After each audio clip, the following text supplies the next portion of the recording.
From the right side of the camera comes Deep Fat Fried. Well, let's hear from the greatest wrestler of all time, Violent J. All right.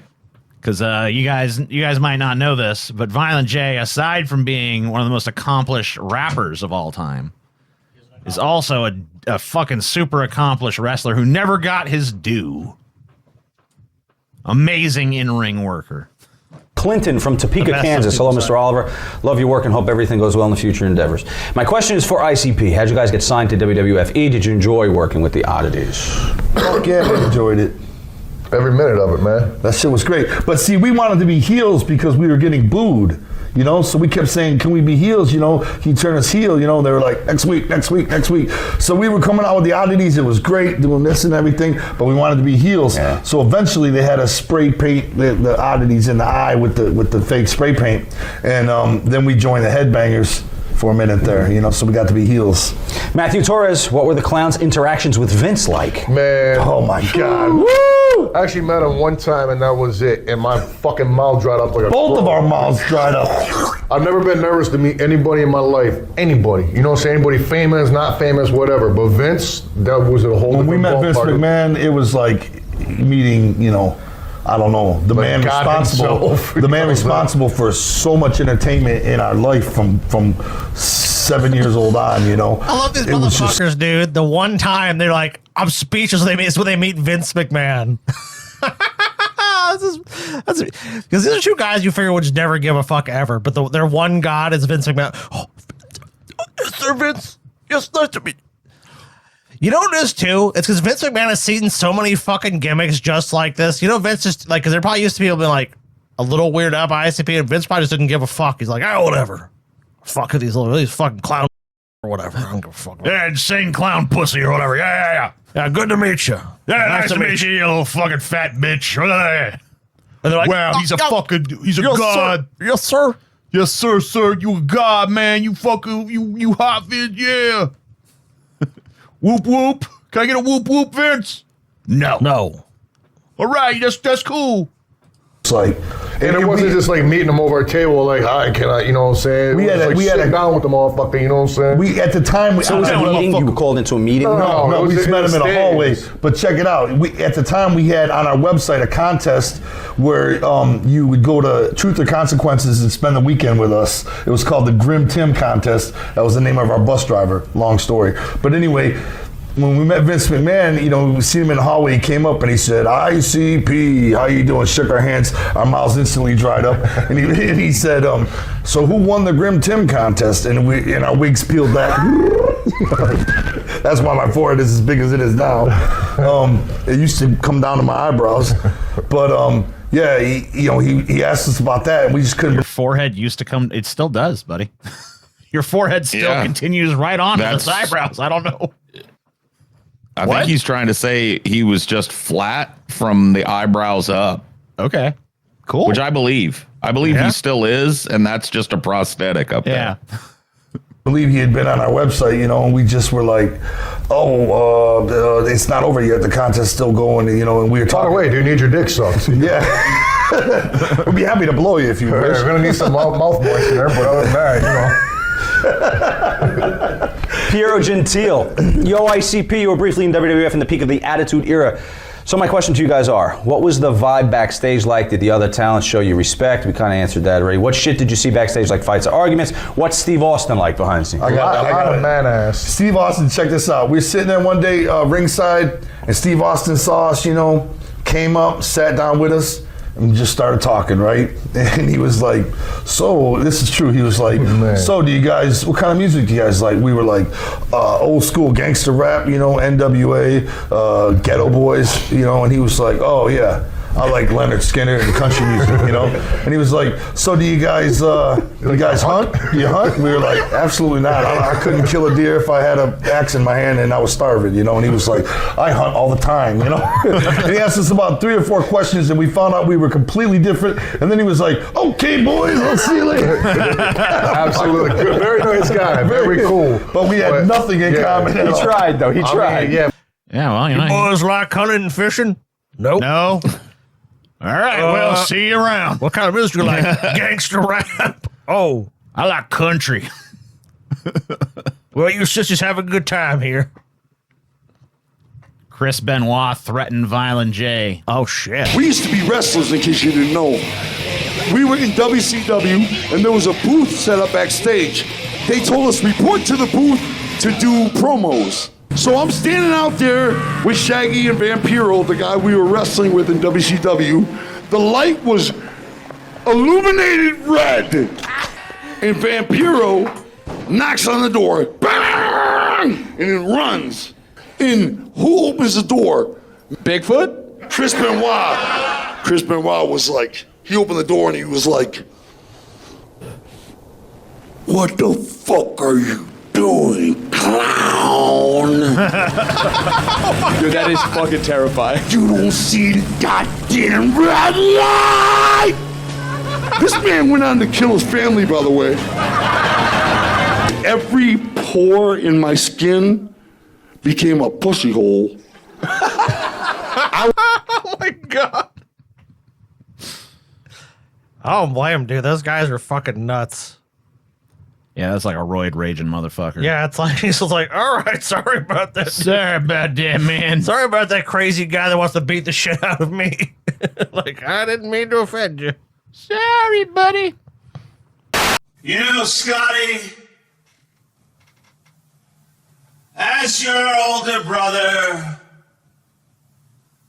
I have taught you many lessons.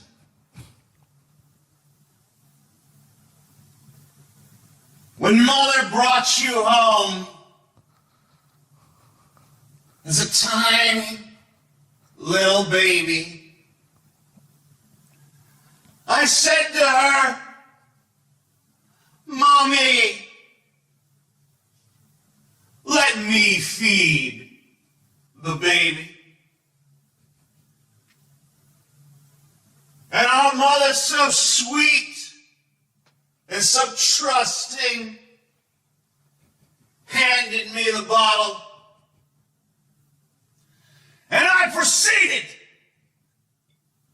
to smack it across your head. And that was the first lesson. The lesson of pain. But you forgot that lesson, Scotty. And so, when you were a young boy, I held you down against the treadmill. And I allowed it to shred your back into tatters. Lesson 2. Because lesson 1 didn't take, pain it again. And then, seeing your arrogance, I invented the prophet.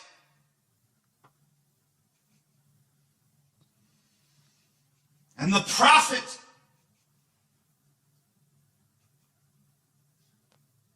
he terrified you, Scotty.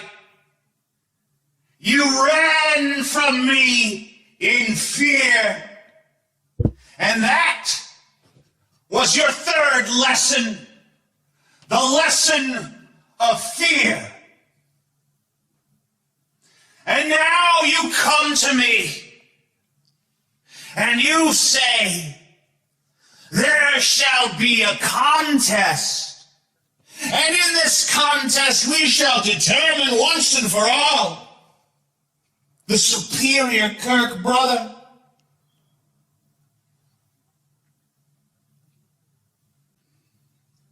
You seek revenge. You seek retribution. You show ingratitude for the lessons that I have so generously given to you.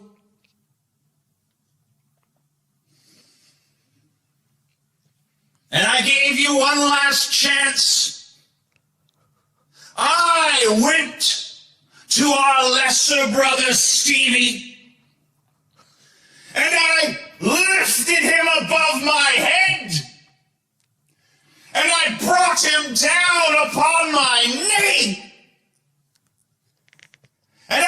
shattered his spine, making eye contact with you all the while so that you would know I do this to Stevie so that I don't have to do it to you, Scotty. And despite my generosity, you continue to seek revenge, to seek retribution, to seek a reckoning.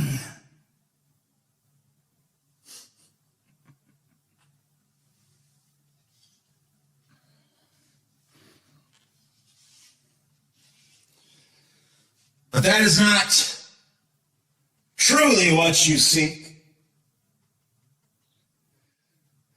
You do not seek retribution. You do not seek restitution or revenge or a reckoning. What you seek, Scotty,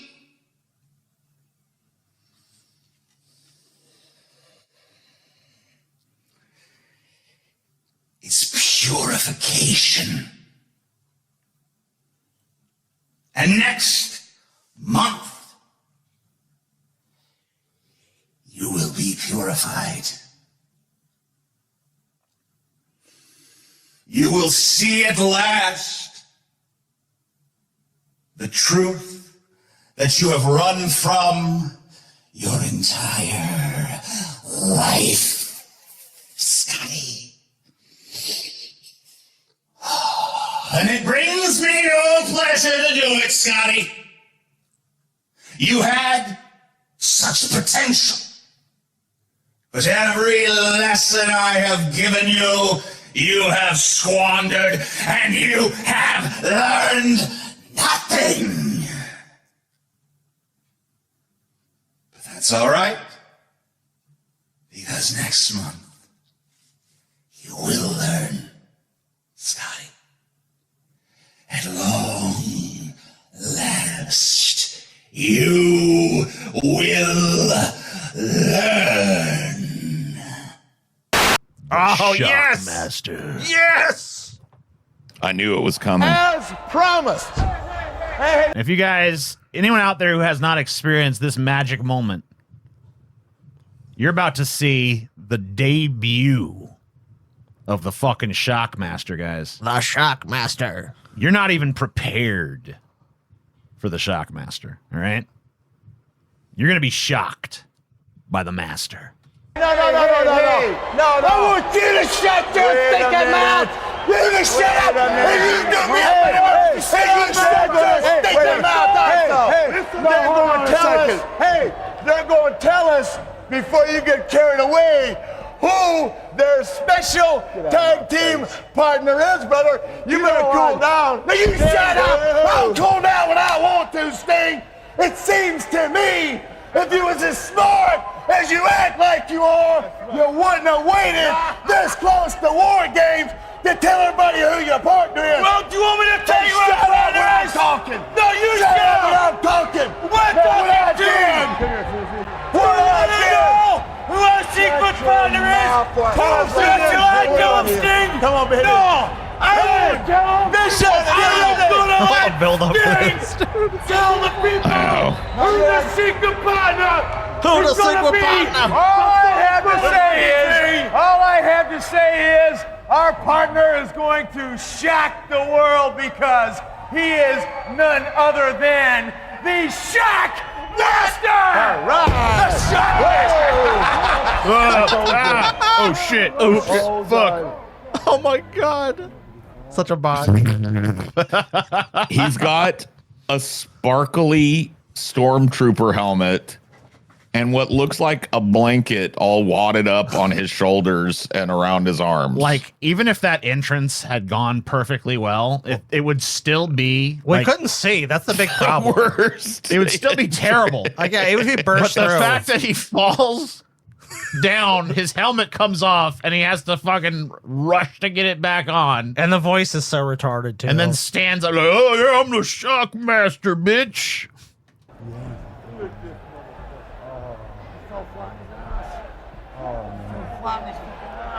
Fell flat on his fucking ass. I don't care who you are, boy. I don't give a damn who you are. You're gonna have us. You're gonna have Van Vader, and we're gonna be breathing through your neck. Somebody should have told this guy that there's no amount of screeching and screaming and neck bulging that you can do to save this bit. You should just like let it go. Go over there and slap that stupid fucking sparkly helmet off this dude's. They should have beat the Shockmaster down. That'd have been much better. It's like, who is it that's in that mask? It's somebody that went on, right? God, who is it? Let me look it up. Yeah, it was somebody in that. I'm pretty sure it's somebody that went on to be a big wrestler, or at least a name, you know. Dude named Fred Ottman. Oh, okay. Who? I guess not. Let's see if he ever did anything else. I don't remember him. Yeah, I thought I remembered that there was somebody famous, somebody that went on to be famous in that, but maybe that was. He also wrestled under the name Tugboat and Typhoon. Okay. Tugboat. Yeah, okay. Yeah. Okay, I know. I saw Tugboat wrestle. Yeah. He was a big fat. He was part of the natural disasters too, right? Mm-hmm. Yep. So he was Tugboat from 89 to 91. He was in the natural disasters from 91 to 93. Yeah. And he was the Shockmaster for like 5 minutes. 5 minutes too long. And then, he became Typhoon, and, he wrestled for quite a while as a Typhoon and stuff, along with Earthquake. And, Earthquake and Typhoon. So, yeah. You haven't heard the lame Shockmaster voice yet either.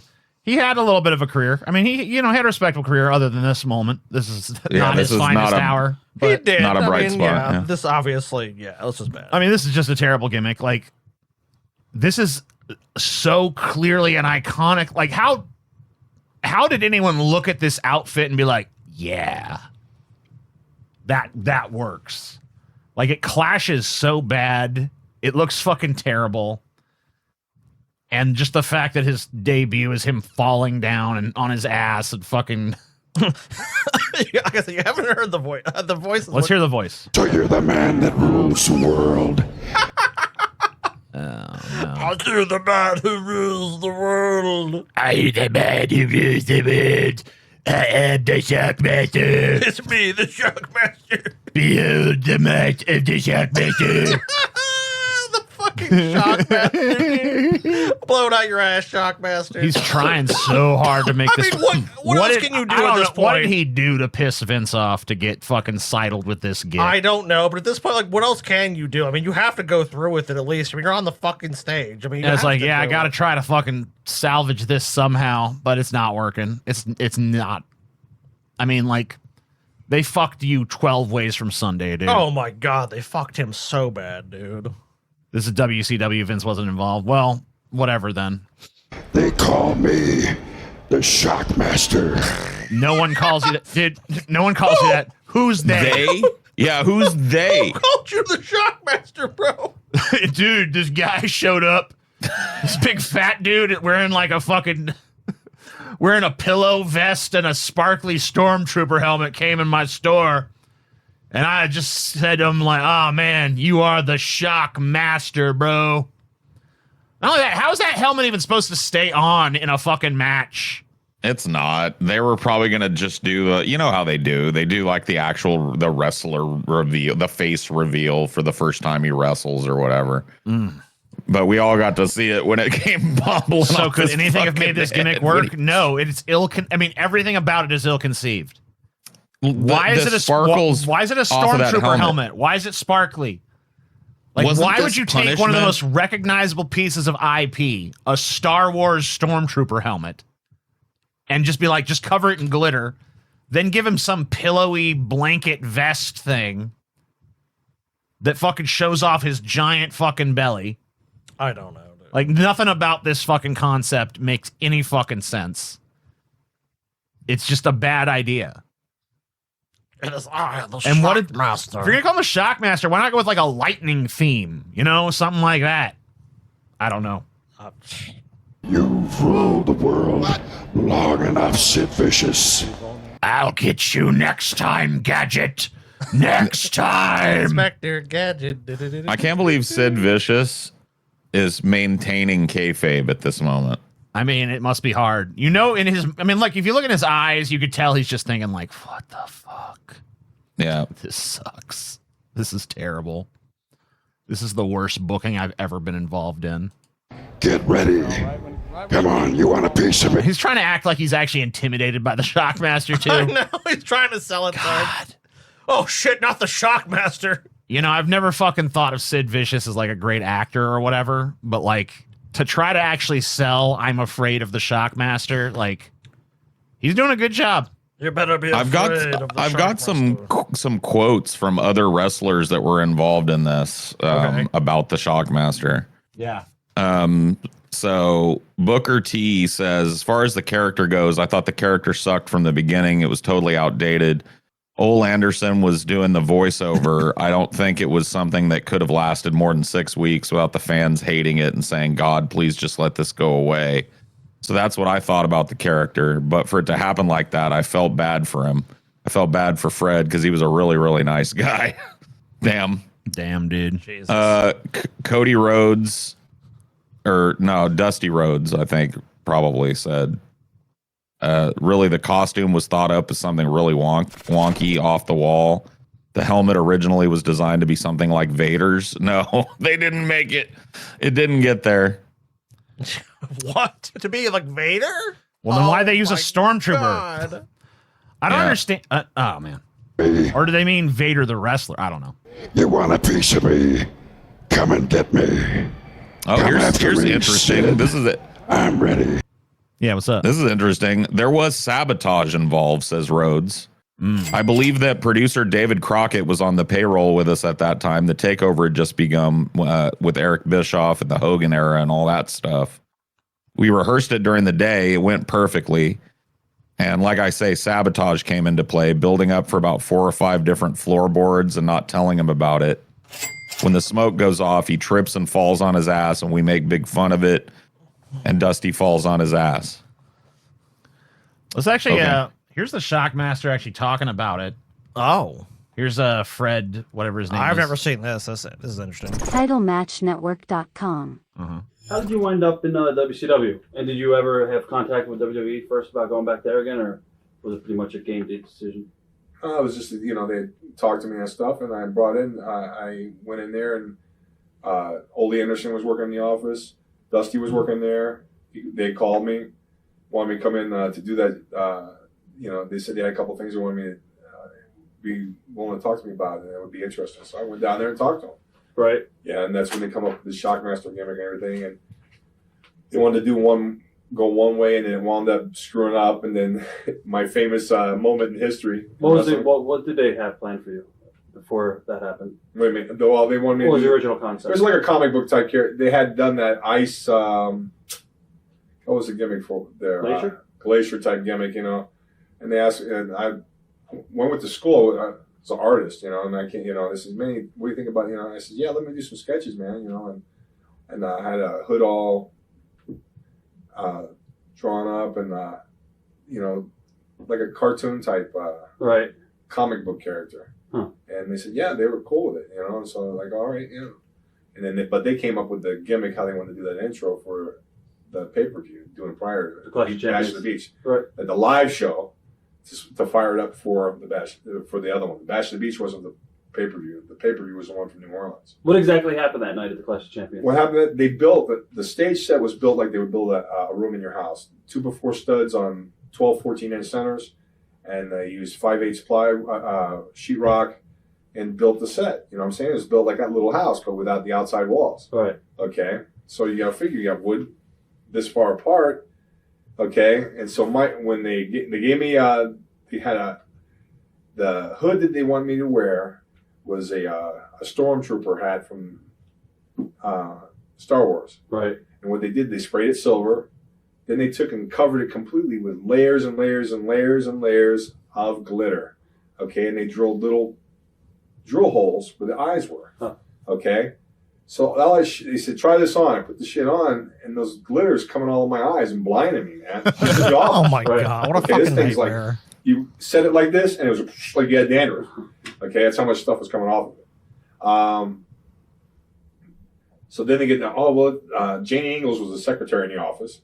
And they go, take your pantyhose off. So she takes her pantyhose off. They cut the pantyhose, which were dark nude, and they glued them to now the eye holes. Now I've got glitter with holes that I can't see out of, with opaque pantyhose that I can't look out of. All right. So I'm like, now keep the glitter out of your eyes. Okay. Now I can't see where I'm going. Okay. So I'm like, all right. So I take and go, they go, well, it's time. So what we're going to do, we're going to put you in this cape, your jeans and stuff like that. You have a cape, this hood. We want you to bust through this wall. We want you, Flair, Sid, Bulldog, all these guys are going to be out there, Luger, and we want you to bust through the wall when we give you the cue, and you're going to cut this promo. Okay. You're going to bust through the wall, cut the promo. Okay. What happens? I get in the position that they want me at. I got this thing on I can't see out of. I got to bust through a wall that's like the wall in your house. Okay? And Mike Graham is the guy in the gorilla position there. Mm-hmm. Okay? He's going to give me the cue. I'm telling Mike, I can't see it. He goes, Fred, just hit that son of a bitch with everything you got. I says, okay. I put my hands up, double axe. He gives me the cue. Boom! I blew these 2x4s, snapped them. Okay, I go through. But what stupid Fred should have did, okay, Shockmaster should have kicked the bottom out. Okay, I bust through the wall, but the wall at my knees never broke. Right. So here I am, 375, 380.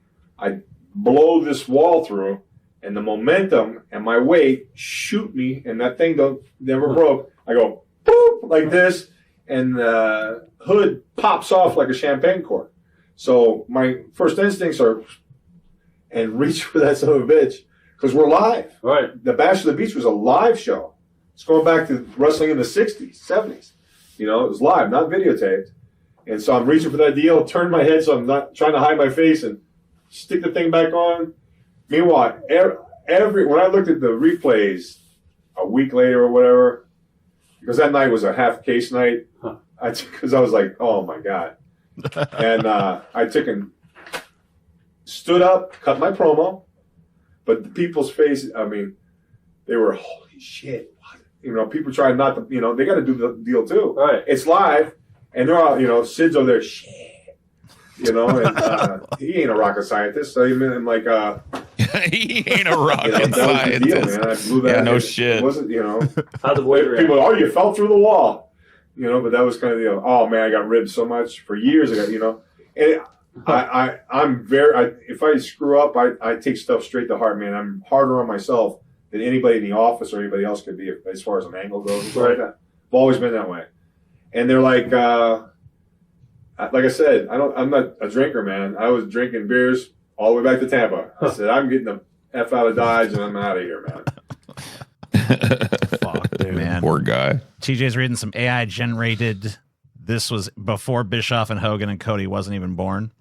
Well, we said Dusty, which he just mentioned. I corrected myself. I meant Dusty. Yeah, and it wasn't even me that read it. What the fuck? So yeah, what the fuck? So maybe bro? your comment is AI generated.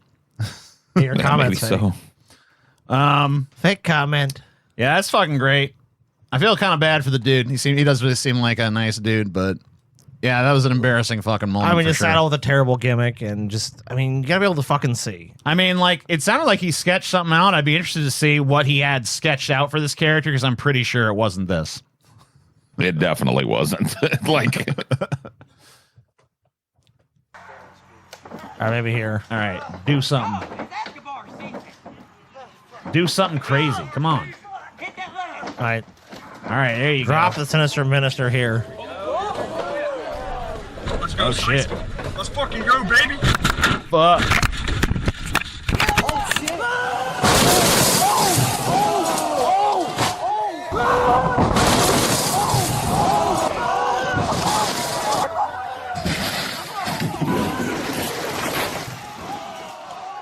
damn. Cool. Okay, that's pretty fucking cool. Now that was a good. Now you gotta pin him.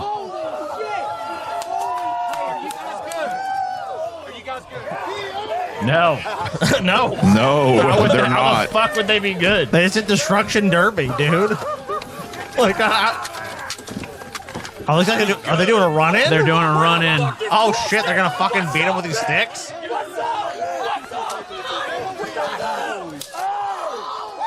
Yeah, beat him. Beat his ass, boy.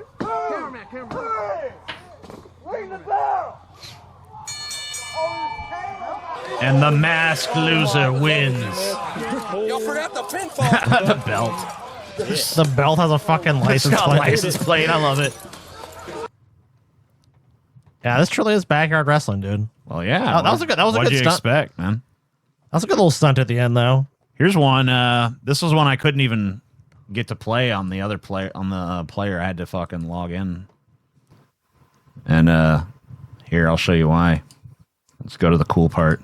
And then from stage right, as Bugs Bunny would say, from the right side of the camera comes a speeding fucking car going about 50 miles an hour and runs this motherfucker completely over. I'm not even showing the people. The guy goes up. What the fuck, TJ? He's trying Go back. to stagger.